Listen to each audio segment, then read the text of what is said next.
So the second kind of component to the physical dimension, if you will, is talking about nutrition. And I know you have kind of want to give us a little bit of an understanding about some of the research behind that. So talk to us about why nutrition is important for the Sure. brain. So we've learned fairly recently how important food is to the human brain. It's a relatively new area. There's a research area called nutritional neurosciences. And part of it is built, Carol, from our understanding that the brain is composed of 60% fat. It's the fat that insulates those nerve tracts, as we learned earlier, that propels information along those brain cells, remember the axon, so that we can process information rapidly. We don't want to slow down. So it turns out that fat is actually important. And the proper kinds of fats that we can derive, our body doesn't make anymore. And so we have to consume it through the diet. And the thing I like to remind everybody, when you think about eating behavior, there's a lot of psychology to it. It's an intimate kind of activity as well. So, think about when you eat in terms of energy or emotion or cognition, thinking. Well, when we talk about that, we're really getting into the brain. So there's certain foods maybe that we go to because we feel a certain way. There's certain foods that might actually deprive us of energy or make us feel more energetic. And then there's certainly foods that we're going to talk about that help to build up our ability to think more efficiently, to remember, maybe pay attention better. And that really goes to what the research has taught us about, anatomy and chemistry and physiology, which goes to that fat that we were talking about earlier, Carol. So the brain is made out of fat mostly. Mm-hmm. So obviously there's a fat component to Right. it all.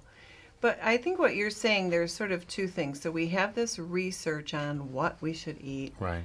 But I love that you're bringing in, there are other things related to eating that are important. There's a psychological component. There's even a social component to Right. eating. Absolutely. So I love that you bring all of that together. Right. But I think, in my experience and learning and teaching about wellness, there's a lot of conflicting information out there about what we should eat. That's so true. And, we can just sort of get tied up in a ball about that. But I think that there are some things you can give us from a practical perspective Right. to help people understand the basics about that and not get wrapped up too much in, Right. some of the intricacies. But talk to us about what should we eat?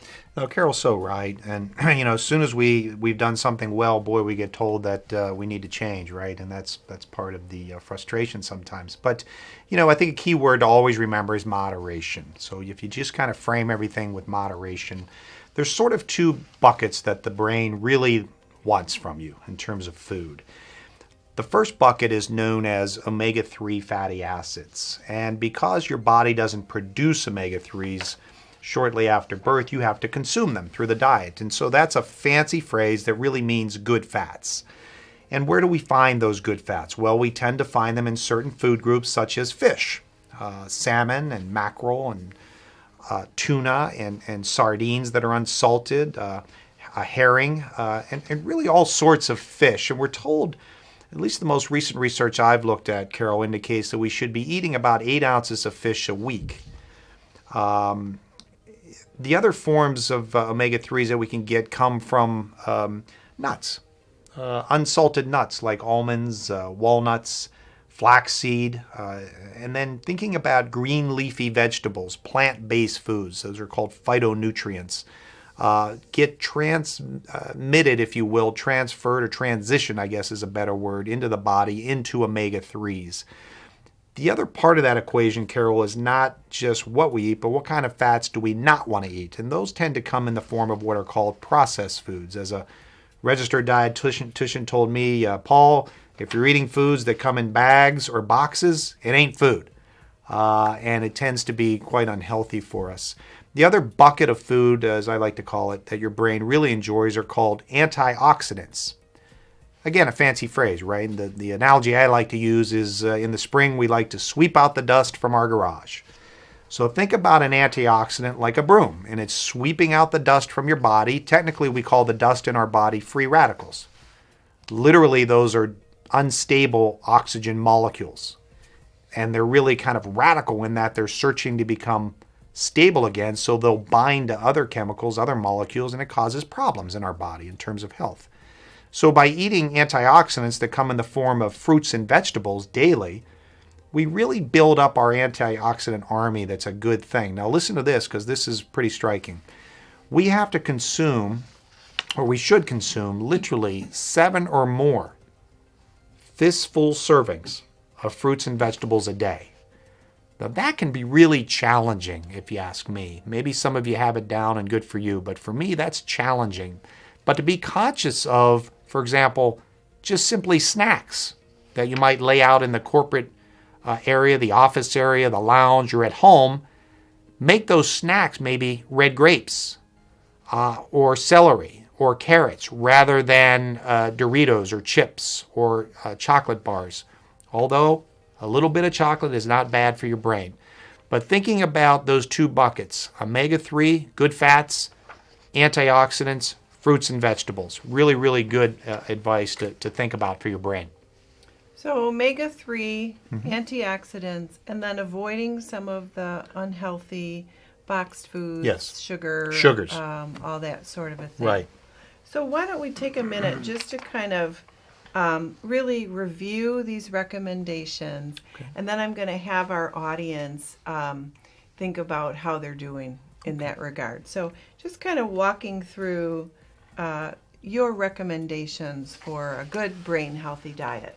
Yeah, so you want to think about what we say, already incorporating more fish into your diet. Now, I'm not a big believer in supplements. I think it's always good to get foods that are fresh, which means the less the human hand is involved in making the food, the better off you're going to be. But there's certain reality out there for some of you. You're going to be saying to yourself right now, I don't like fish, Dr. Nussbaum. What do I do? Well, in that case, in consultation with your doctor, which is an important point, ask about a good omega-3 supplement. And I'm going to really ask everybody to please talk to your doctors about any supplements you're taking, because those usually are in the form of nutrition. But there's some problems associated with them that your doctor needs to be aware of, so to help you, okay? So try to incorporate more fish into your diet. Sometimes a salmon salad would be a way to do it. Some snacks that you can incorporate fish, or even a formalized dinner with fish. Think about placing more nuts, almonds, and walnuts out in your environment. We talked about that. Finger food can be very, very good for you. Walnuts, really powerful food. It will actually help you lose weight if you're interested in that. We talked about the fruits and vegetables. Again, I think just behaviorally putting them out in the environment can be very helpful, because a lot of our food and our consumption of food is subconscious, believe it or not. If I come into your home, and I don't know you, but I come into your home, you're gracious enough to invite me into your home, where are we going to go? We're going to go to the kitchen. And before you know it, we're going to be reaching our hand out, grabbing some certain foods, and if those foods are health promoting, we're going to be better off for it. Sometimes, Carol, we get into a discussion about alcohol, and that's a big one that always gets asked. My general advice on that one is alcohol can be medicinal in the form of antioxidant. So a red grape that goes into red wine can be helpful at the dosage of about a glass a day. The only caveat there, obviously, is for anyone suffering from a predisposition genetically or a history of alcoholism, obviously that's not going to be a good idea. For people, interestingly, who don't like alcohol, grape juice can be very, very powerful in the form of a liquid to help with your diet. One little practical tip I try to tell people is to use utensils when you eat rather than using fingers. Now, my mother's 91 now, roughly, pretty robust lady, and her generation, they didn't really eat using their fingers. They sat down. It's an Italian family. There was a real intimate social gathering Carol and I were talking about, and used utensils. It turns out when you use utensils, you eat healthier and you eat fewer calories than my generation, which tends to use their fingers more often. So think about what you eat when you use your fingers to eat. So those are a couple of practical tips that I think can be quite helpful. Carol referred to to sugar being really unhealthy for us. And it is true, I'll even say it, I think most of us are addicted to sugar. Some people have been able to wean themselves off of sugar, and they'll really report wonderful outcomes from that. Carol mentioned, I think, a really important phrase earlier, which is baby steps. Baby steps. So try to remove kind of the unhealthy foods a little bit at a time.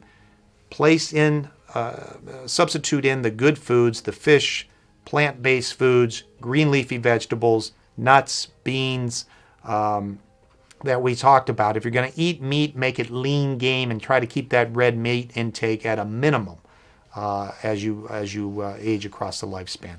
So really great tips, and thank you so much for your wisdom today and just helping to clarify some things about nutrition and what we should eat and what we shouldn't eat. Yeah. Folks, so I'd like you to take a moment now, take a look at your brain health plan, and in your workbooks, we've laid out Dr. Nussbaum's recommendations for healthy eating and what you should eat and what you shouldn't eat.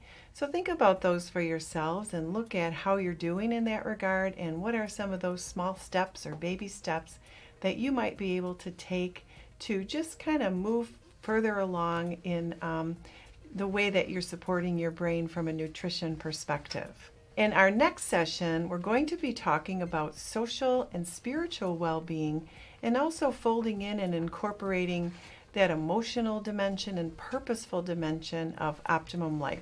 So we look forward to that, and we'll say bye for now.